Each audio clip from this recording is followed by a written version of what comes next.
Inshallah, today I am going to tell you the story about Zamzam and a few others. Now, listen carefully.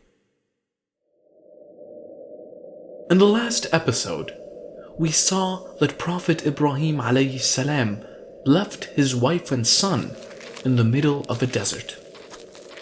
The Prophet did so as commanded by God. The place where he had left them was called Al-Marwa, and it was so barren that there was no vegetation and no water anywhere in sight. In a few hours, the food and water that Hajar radiallahu anha had in reserve got over. The baby soon got thirsty and started to cry. She ran to a hill close by called Al-Marwa, hoping to find somebody. She stood there and looked around, but she saw no one. Then she ran to the next mountain called Al-Safa, hoping to find someone from there. But she couldn't find anyone from there either. Then she ran back to the top of Al-Marwa, then again to Al-Safa. She kept running between these mountains 7 times. By the time she climbed Al-Marwa for the last time, she was very tired. It was then that she heard a voice. She kept quiet and waited to hear the voice again. When she heard the voice for the second time, she said, "Oh, whoever you might be, you have made me hear your voice. Have you got something to help me?" It was then that she saw an angel. The angel was digging the earth. The angel kept digging till water flowed from it. It was a miracle. When she saw the water, she ran toward it and placed some stones around it to build a basin. This place where the water rose is called Zamzam. Hajar radiallahu anha didn't go anywhere else and stayed at Zamzam. Many days had passed. One day, a few people were traveling through Mecca when they saw the birds flying around Al-Marwa. They knew the birds were there because of the water. The men were surprised to find a woman there. She was holding a baby too. "Shall we stay here and use this water, please?" they asked her. Hajar agreed, and they drank water from the Zamzam. Many others arrived at Al-Marwa, and some of them eventually settled down there. In a few years, the whole valley came alive, with people from different cities living there now. Hajar and her child were not alone any longer.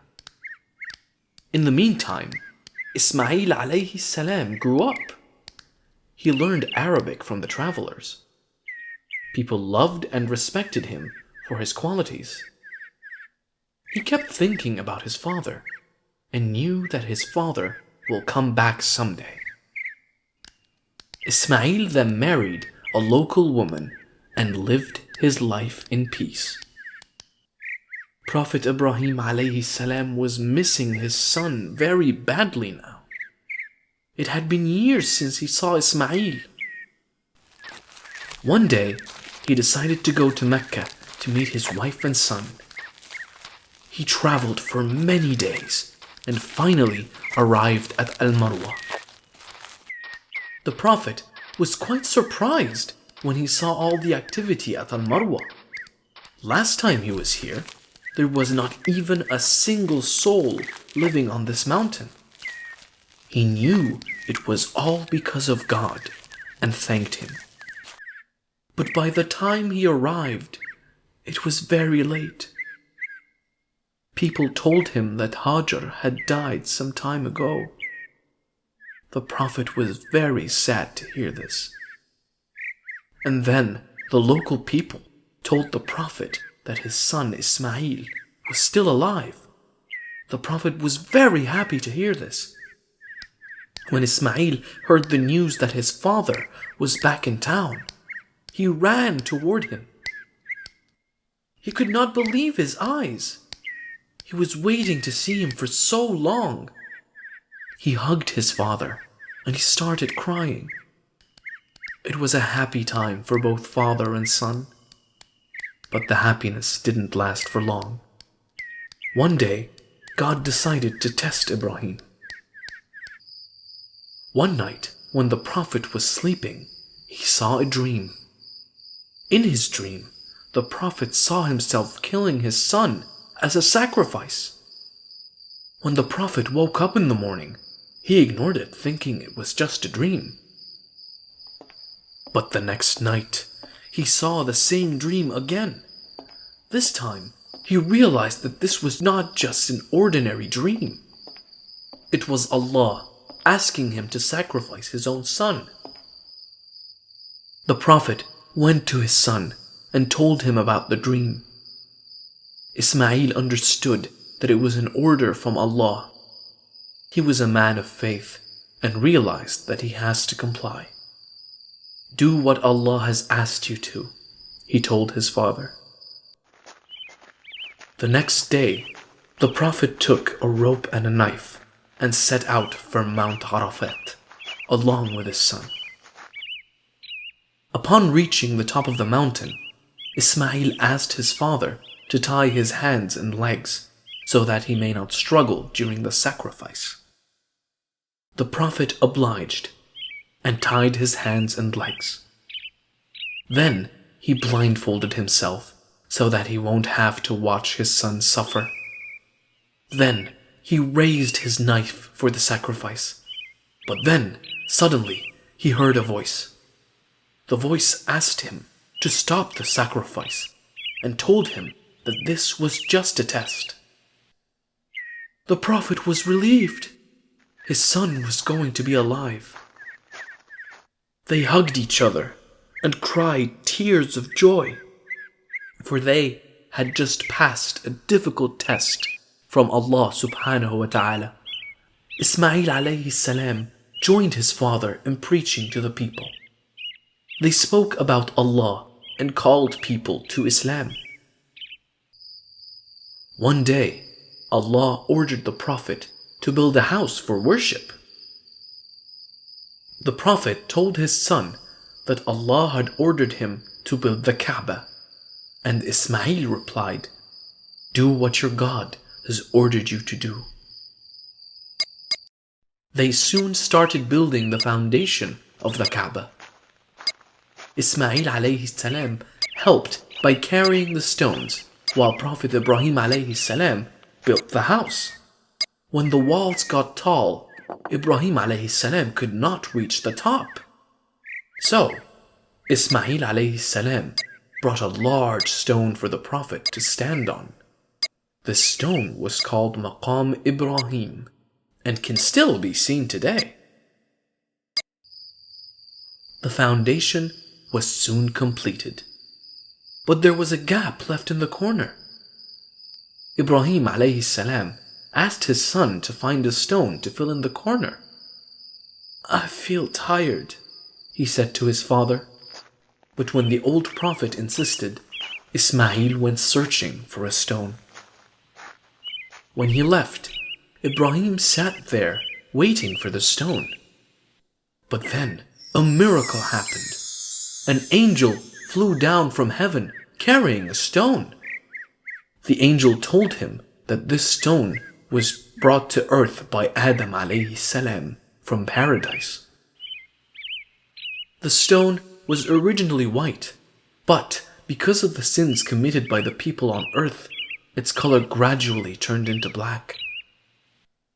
Ismail returned after some time, and when he saw the stone, he was surprised and asked his father where it came from. "It was brought by someone who never gets tired," replied Ibrahim. They had finally finished building the Kaaba. They prayed to Allah subhanahu wa ta'ala to accept their work. Allah was very happy with the Prophet and his son for spreading his message, and proclaimed the pilgrimage among men. They will come to thee on foot and on every kind of camel, lean an account of journeys through deep and distant mountain highways. Many years had passed. The Prophet had grown old by now. One day, he was sitting outside his house and saw 3 men coming towards his house. The 3 men were actually angels sent by Allah subhanahu wa ta'ala. The Prophet welcomed them inside to have food. The strangers went in and sat down for food. The Prophet served them a roasted calf, but the strangers did not touch the food at all. The Prophet started to fear. Then the angels comforted the Prophet and asked him not to fear at all. They told him that they were actually the angels sent by Allah subhanahu wa ta'ala. They informed him that they came to his house to deliver news. They said that Allah subhanahu wa ta'ala was going to give them a son and that he should name him Ishaq. They also told him that his son would be a prophet. Sarah overheard this, and she could not believe her ears. She was so old now, and how could she have a child at this age, she thought. Then the angels said that all things are possible with Allah subhanahu wa ta'ala. And it was true. Soon, Sarah got pregnant and gave birth to a child. The Prophet named him Ishaq, just as the angels told him. Prophet Ibrahim alayhi salam lived for 170 years. He lived a life full of trials, but he had a strong faith in Allah subhanahu wa ta'ala. In the next episode, I will tell you the story of Prophet Lut alayhi salam, the nephew of Prophet Ibrahim alayhi salam. Keep watching our channel.